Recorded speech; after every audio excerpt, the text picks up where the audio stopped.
नरं चैव नरोत्तमं देवीं सरस्वतीं व्यासं स्वयं।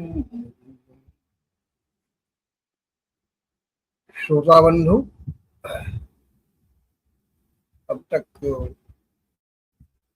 वैशंपायन द्वारा जन्मेजय को कथित महाभारत का जो इतिवृत्त हम लोग सुन रहे हैं,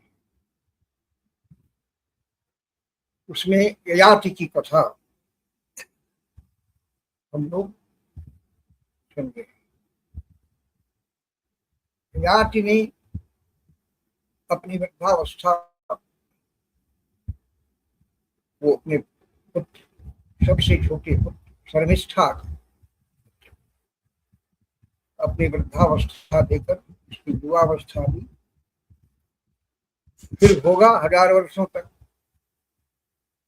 लेकिन कामदेव भाव होकर देखा उन्होंने कि भाई कुछ भी करो, कितना भी इस पर घर डालो, लेकिन ये अग्नि शांत होगा, छोटा कि नहीं। अब समय आ गया है, तो मन भी तो विचित्र है ना। खाते खाते पीते पीते भी भाग जाता है। रूस में एक संत हुआ गुरुजी, 20वीं शताब्दी। वह जो शिष्य बनाता था, उसकी परंपरा अद्भुत शिष्य बना। वो मान लीजिए 10 व्यक्ति गए उसके पास, उसका शिष्य बन गया। 10 को कहा, देखो ये नदी है, इस नदी में तुम लोगों को प्रवेश करना है और तब तक नहीं निकलना है इस नदी में से जब तक मैं आदेश नहीं, चाहे डूब जाओ या मर जाओ, लेकिन मेरे आदेश की प्रतीक्षा करनी होगी। और धीरे धीरे धीरे धीरे मेरे आदेश से नदी की गहराई में बढ़ते जाना है। 10 शिष्य नदी में प्रवेश कर गए। 10 जा रहे हैं, नदी की गहराई में चलते जा रहे हैं। पानी यहां तक आया,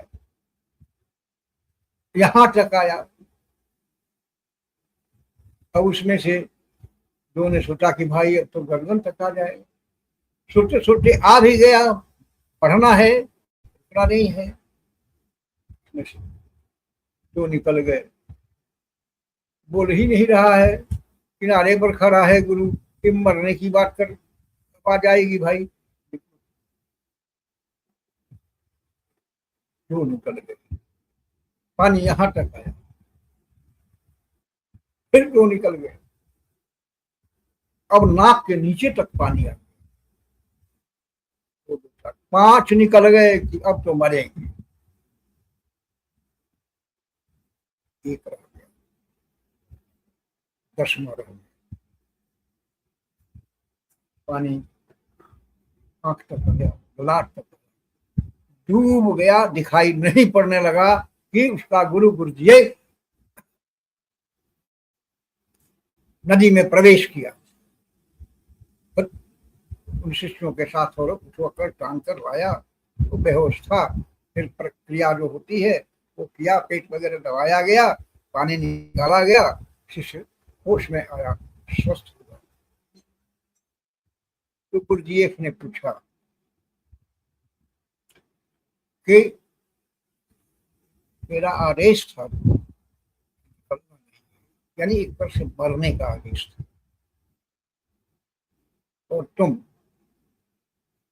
रुकी गई। तुमने डूबते हुए जल के बारे में क्या सोचा? डूबते समय नदी के जल के संबंध में क्या सोचेगा आदमी, तो मुक्ति की बात। शिष्य ने कहा कि जीवन भर देव, जीवन भर तो इस जल ने ही पोषण किया और जल ही में तो हूं, फिर भी लगता है आज तक इस जल से मन भरा नहीं है। तो देव ने शायद यही सोचा है कि इस जल से भी जो एक तत्व है शरीर का, पंच तत्वों में से शरीर उसी के बल पर अधिक टिका है। अन्न के बिना आप बहुत दिनों तक रह सकते हैं, लेकिन जल के बिना आप नहीं रह सकते, और सृष्टि जल से ही है। यह यहाँ उत्तर में देखिए, तो कहा कि जब सब कुछ जल ही जल है, जीवन जल है, पोषण जल है, आपने कहा इस जल में डूबने के लिए, तो मैंने सोचा ही कि गुरुदेव शायद इस जल से मुझे विरक्त करना चाहते हैं।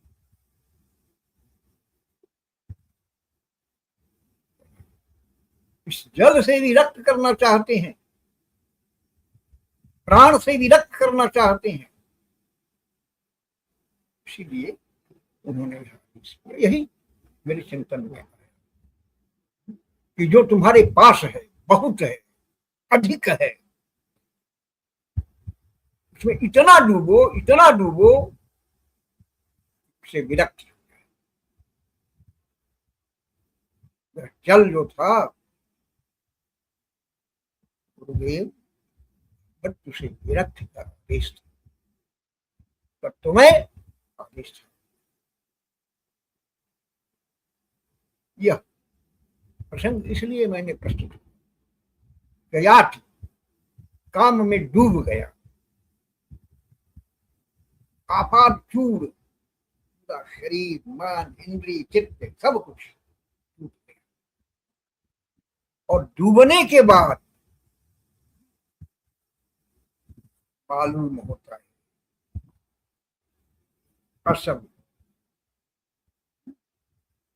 कबीर का दोहा सुना है आपने ना, जिन ढूंढा तिन पाइया, जिन ढूंढा तिन पाइया, गहरे पानी पैठ, जो बौरा डूबंदरा, रहा किनारे बैठ। वे नौ शिष्य किनारे बैठ रह गए और जब डूबने के लिए तैयार हो गया तो इसने जीवन का आनंद पाया,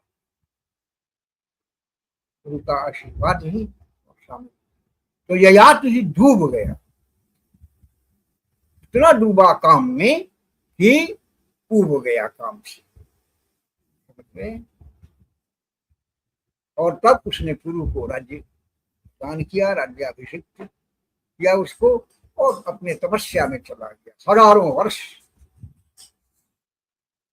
शिलोंच वृत्ति से तपस्या की। शिलोंच वृत्ति क्या होती है? चिड़ियों और चूहों के खाद्य के लिए जो फसल किसान द्वारा छूट जाती है खेत में, इसको चुनकर जीवन यापन को ऋषि महर्षि या साधक लोग करते हैं, उसे शीलवृत्ति कहते हैं। और उन वृत्ति यज्ञ इत्यादि में जो अन्न गिरता है, भविष्य गिरता है, उसको खाकर जो रहते। कहीं कहीं ऐसा भी कहा जाता है कि उन वृत्ति जो है बाजार वगैरह में, बाजार उठने के बाद जो चीजें छूट जाती हैं उसको चुन करके लोग अपना खाते खाते। देखिए कैसे तो उस शिलोंच वृत्ति से जंगल में अपना जीवन यापन करते थे, और जो फल मूल मिलता था अच्छा, सुघर, सुंदर, ताजा, वो रखते थे। जो अतिथि ऋषि महर्षि उनके पास आते थे उनको खिला। जितना डूबा उतना ही उभरा। 1000 वर्षों तक तपस्या इस तरह, 1000 वर्ष फिर जल पीकर, 1000 वर्ष तक वायु पीकर, इस तरह जब उन्हें देह त्याग किया, स्वाभाविक था स्वर्ग गमन हुआ। स्वर्ग गमन, स्वर्ग गए तो वहां अमरावती में फिर भोग, देवता भोग ही तो करती है, वही भोग है, पुण्य भोग है। जितना जिसने पुण्य किया उतने दिन रहा प्रजापति के धाम में, ब्रह्मा के धाम में, इंद्र की अमरावती में।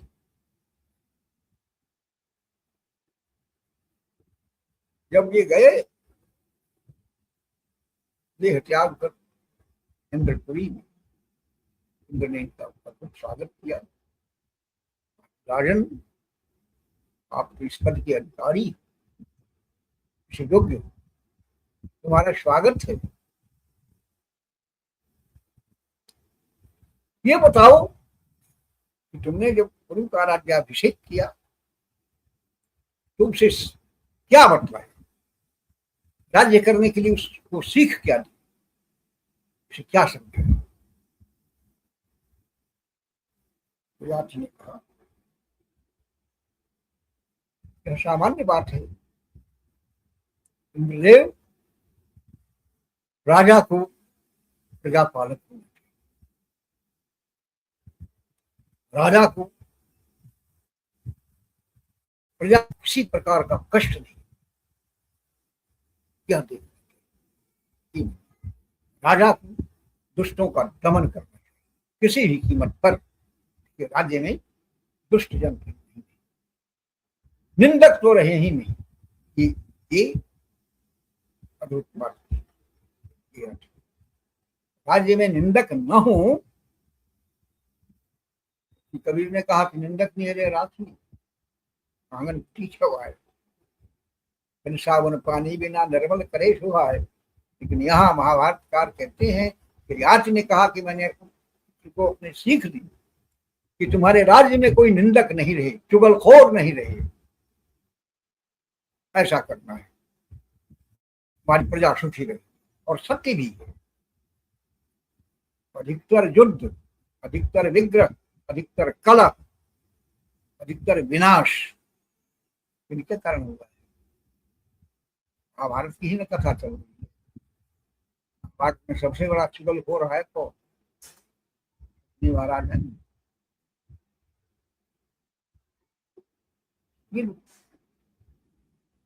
अद्भुत कार्य, हरे भरे खेत को उजाड़ने में तनिक बीते भी, ये बहुत बड़ी बात महाभारतकार ने बताई है कि तुम्हारे राज्य में चुगलखोर नहीं, निंदक नहीं रहे।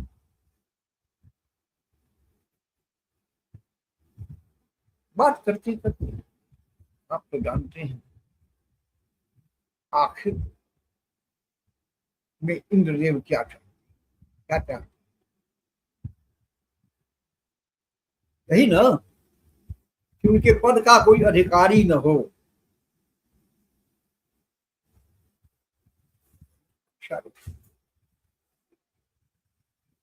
उन्होंने याच से प्रश्न किया, राजन ये बताओ,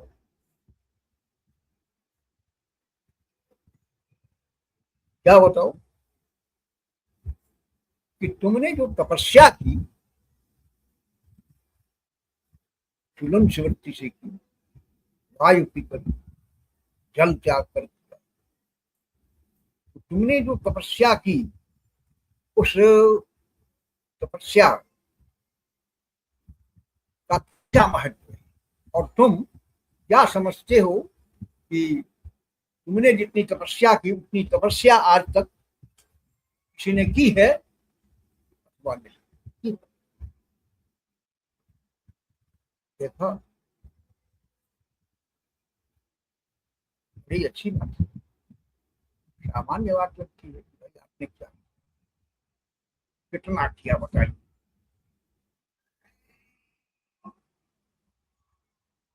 सामान्य बात है, सामान्य प्रश्न है। ययाति बहुत प्रसन्न हुई। एकदम प्रसन्न क्या हुए, समझिए कि भूल गए। उसको महावरी में कहते हैं कि अच्छी बात है भाई, मेरा आकलन है, मेरा मूल्यांकन होने को है, और वो भी जो है इंद्र के द्वारा है। तो ययाति का उत्तर क्या उत्तर है? नाहम देव मनुष्येषु, नाहम न अहम, नाहम देव मनुष्येषु गंधर्वेषु महर्षिषु। और क्या भाई? तो आत्मनस तपसा तुल्यम कंच पश्यामि वासव। हे इंद्र, मैंने जितनी वासव इंद्र का नाम है, हे इंद्र, मैंने जितनी तपस्या की उतनी तपस्या नाहम देव मनुष्य, देवताओं में,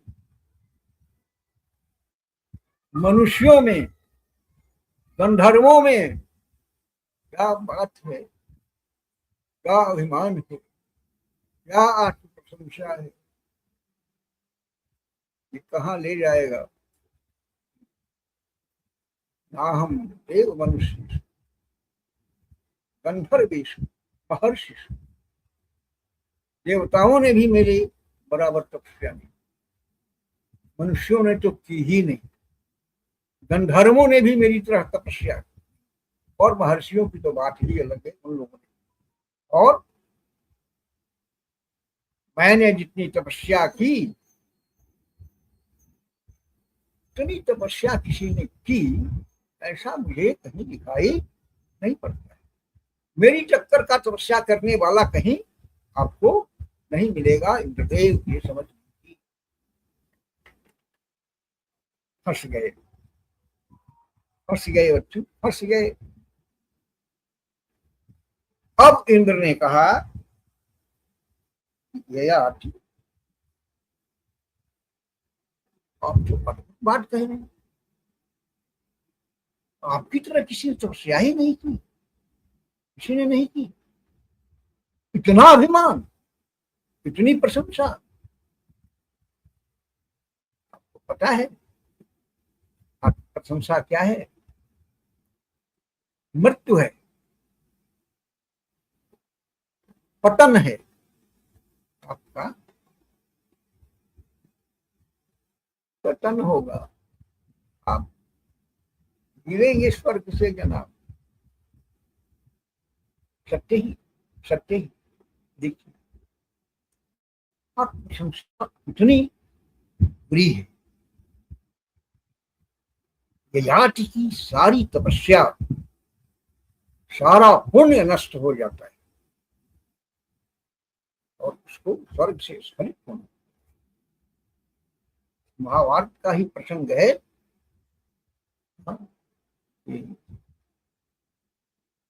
युधिष्ठिर को कर्ण ने, जिस दिन कर्ण के सेनापतित्व में युद्ध हो, कर्ण ने तो कुंती को वचन दिया था, मैं चारों को तो छोड़ दूंगा, अर्जुन। उसमें युधिष्ठिर महाराज ही पकड़ा गए। तो कर्ण ने अपने शरों का, अपने बाणों का प्रहार किया।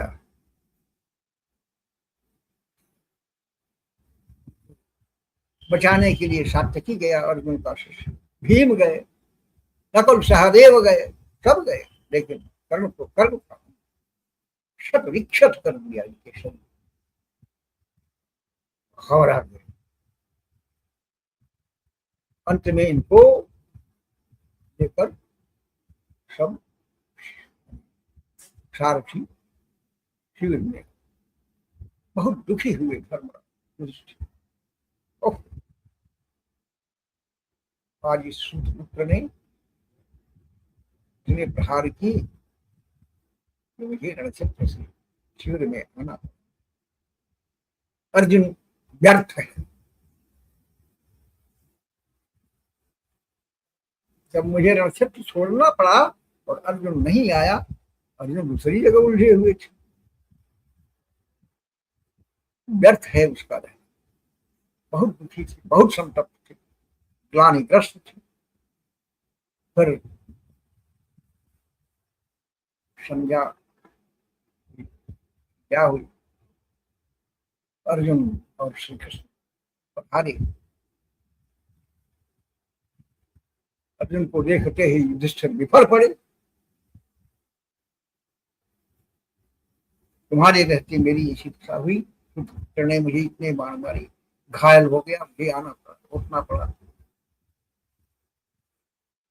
तुम मेरी रक्षा के लिए नियुक्त हो। और बहुत सारी बातें युधिष्ठिर ने की। और अंतिम क्या कहा कि मैं तो कहता हूं ये जो गांडीव तुमने धारण कर रखा है इसको फेंक दो, फेंको इसको। ये कहा युधिष्ठिर। अब अर्जुन की तो प्रतिज्ञा थी, कोई भी व्यक्ति अगर उसे उसके गांडीव को धिक्कारेगा और कहेगा कि इस गांडीव को रख दो, तो मैं उसका वध करूंगा। अब क्या वध करूंगा। तलवार निकाली उसने ज्ञान से और युधिष्ठिर का गला काटने के लिए आगे बढ़ा।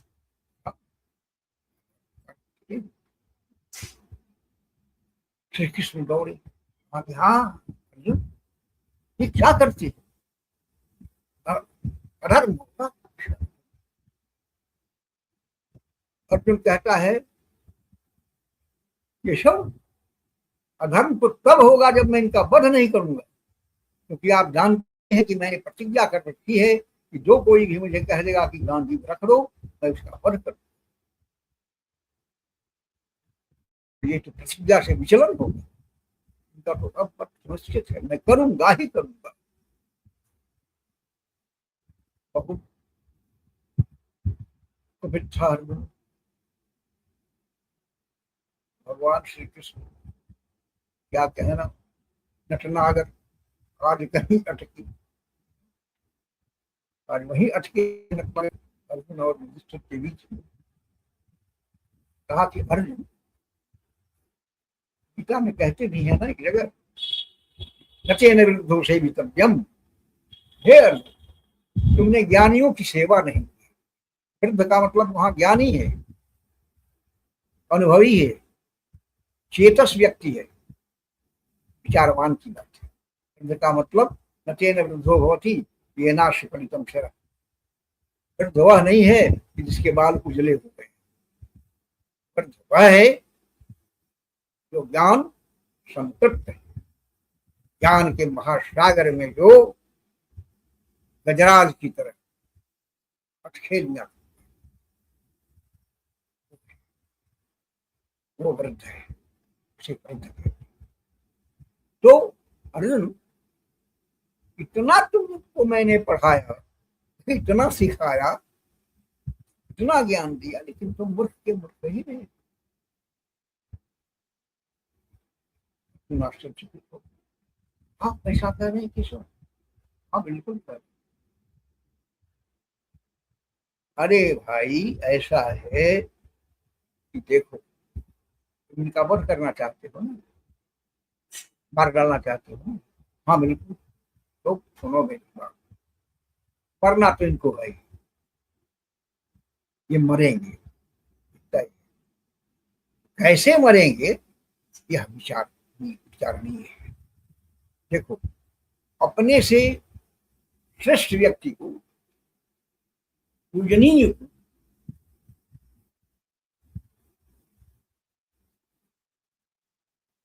अगर कहा जाए कि उसे मारना है, कोई व्यक्ति मरता कब है, जीते जी कब मरता है, कब मरता है, कब? पता है? और उसका सम्मान अपमानित हो, अनादर हो, उसको बिना की दृष्टि से देखा जाए, उसके लिए बड़ा माना जाता है। हाँ? इसी दांव पर तो कृष्ण वाला चाहते थे, तब क्या बात है। इनको कहो कि आप कायर हो, आप निर्लज्ज हो, आप भगेड़ू हो, आप अपने शस्त्र रख दो, शत्रु से मार खाकर सिर में आ गए हो। बहुत सारी ऐसी गालियां सिखलाती हैं कि दो इनको, दो धारासार गालियों की वर्षा करो इन पर। इस प्रकार क्षत्रिय के लिए जो भी कदर्शित गालियां हैं दो इनको, और सुनेंगे, जीते जी मरेंगे। तलवार से ही मारना है पार्थ, यह तो कोई भी कर सकता है। जो विज्ञ व्यक्ति होता है ऐसे मारो, सत्य का शांति रखने की बात कही है, उनका वध होना ही चाहिए, एकदम उचित है। मारो एकदम मारो।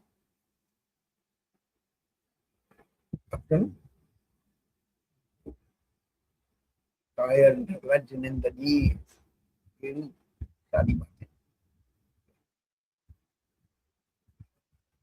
तो तात्पर्य यह है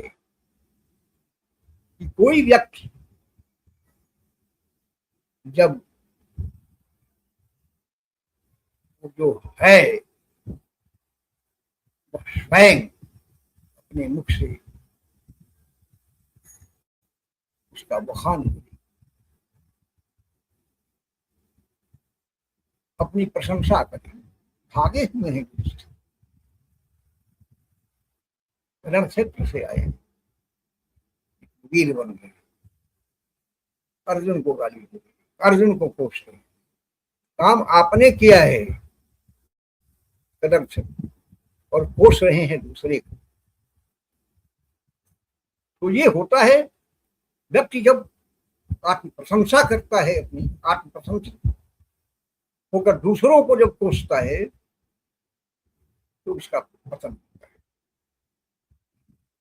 धर्मराज का पांव जो था श्री का स्पर्श नहीं करता, लेकिन इन्हीं कृत्यों के कारण उनका पांव श्री का स्पर्श कर दिया।